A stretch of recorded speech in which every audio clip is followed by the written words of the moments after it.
Bienvenue dans votre revue de presse matinale de ce matin, ce lundi 2 février 2026, en direct sur Direct TV 5.0 et Audiovisuel FM. Votre revue de presse de ce matin avec des titres qui secouent la une des journaux. L'AS frappe fort, la Poste s'écroule. Le journal évoque des départs négociés, une masse salariale jugée exorbitante et une crise interne qui inquiète. Toujours à la une de l'AS, la fédération assume des sanctions sans appel. Après la finale houleuse de la CAN 2026, les décisions tombent. À Yoff, plus de 400 familles impactées. Le gel de permis de construire provoque une onde de choc. Et sur le plan international, la Chine met fin à l'âge d'or. Concernant le remboursement des prêts en Afrique, autre affaire qui attire l'attention, le neveu du président Wade déféré ce matin, un dossier judiciaire suivi de près par l'opinion. Sur le plan sportif, Talfa foudroie à Maner. Une victoire spectaculaire qui enflamme le monde de la Ligue. Le quotidien alerte. Un pays sous le joug des impôts. Le rapport d'exécution budgétaire soulève de fortes inquiétudes sur la fiscalité et le poids économique qui pèse sur les citoyens. Toujours dans le quotidien, 14e président de groupe parlementaire en soutien à Doudou Wade. La classe politique se mobilise. Sur le plan sportif, la fédération renonce à faire appel. Les sanctions sont maintenues après la décision de la CAF. Enquête titre, la riposte s'organise, révision constitutionnelle. La réaction politique se structure face aux réformes annoncées. Autre dossier économique, les chiffres d'une économie en berne. Sur le plan sécurité, la douane arrête 23 personnes. Une opération majeure contre le trafic. Sud Quotidien parle des tensions politiques, une fracture idéologique en cause. Divergence, Diomaye Sonko. Le débat s'installe au sommet de l'État. Autre dossier, la société civile se mobilise. La révision constitutionnelle suscite réaction et inquiétude. Walf Quotidien,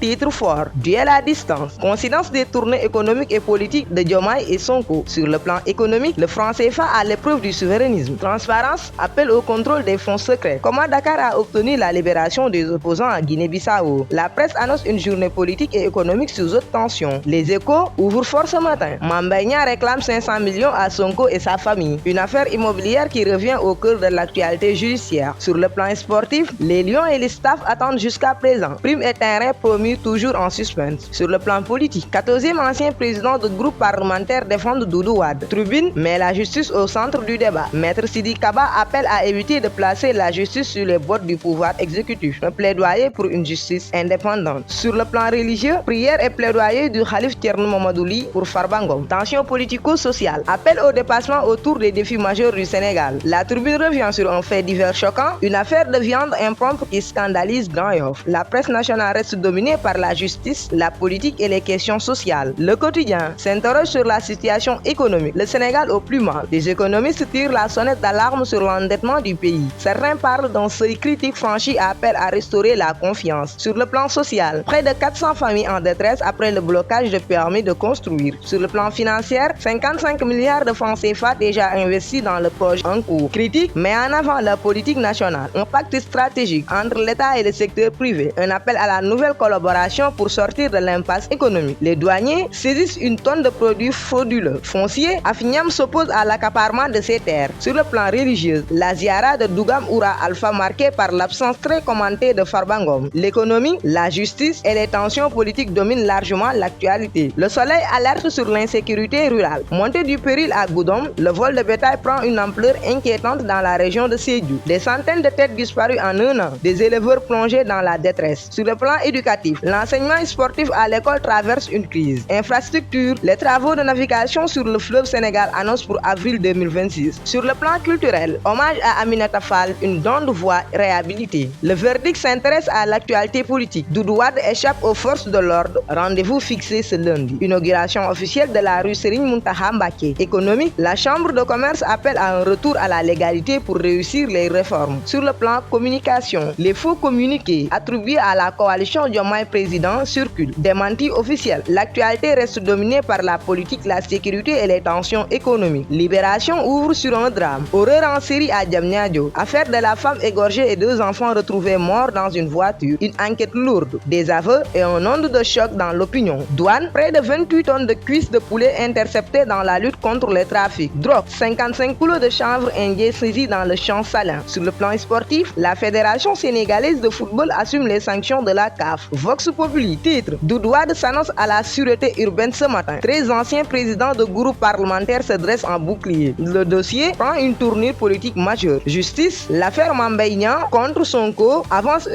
une audience de réparation. Société, les rues de Dakar rebaptisées pour immortaliser 9 figures sénégalaises. Politique, le FDR réclame l'abrogation de l'article 254 du Code pénal. La dépêche parle de crispation politique. L'ancien président de groupe parlementaire sonne l'alerte rouge. Il dénonce une judiciarisation de la parole critique et appelle à la vigilance démocratique. Du Saloum, une tonne de chanvre indien interceptée par la douane. Politique, la paire de Macky Sall et la coalition Diomaye affiche un front uni face aux attaques. Soir revient sur le drame de Diamniadio. Le mari l'a égorgé. Les circonstances précises autour de ce crime conjugal qui bouleverse le pays. Sur le plan sécurité, démantèlement d'un vaste réseau de trafic de crack et de prostitution à Saly. Le cerveau du réseau arrêté. Justice sportive. La fédération assume les sanctions de CAF et se projette déjà vers le mondial. Quotidien Scoop dresse le portrait d'Omar Dramé. Scandaliste engagé et figure déterminée du monde du travail. Un parcours marqué par la défense des droits des travailleurs et un engagement constant dans l'administration. Sur le plan sanitaire, une randonnée citoyenne contre les maladies cardiovasculaires mobilise la population. La cité religieuse de Djuguer se prépare pour la 55e Ziara d'Afedela. Point actu titre sur les recompositions politiques. L'heure des grandes manœuvres au Parti socialiste, des alliances stratégiques se dessinent en vue des prochaines échéances. Économique, une crise financière pourrait menacer le Sénégal. Alerte certains économistes. Justice, Doudou Wade annonce qu'il se rendra à la sûreté urbaine. Distinction, une journaliste sénégalaise primée aux awards du Remapsen a contenu. Sur le plan sportif, ce lundi, la presse sportive sénégalaise met Bambadien à l'honneur. L'attaquant affole les compteurs 8 buts en 6 matchs avec Lorient. Record parle d'un joueur détonnant, décisif et désormais incontournable. En lutte, Talfa confirme sa montée en puissance. Le gamer domine Amanère dans un combat très suivi. Une victoire jugée probante par les spécialistes. En Ligue 1 sénégalaise, Agel frappe fort. Le club bat et détrône l'US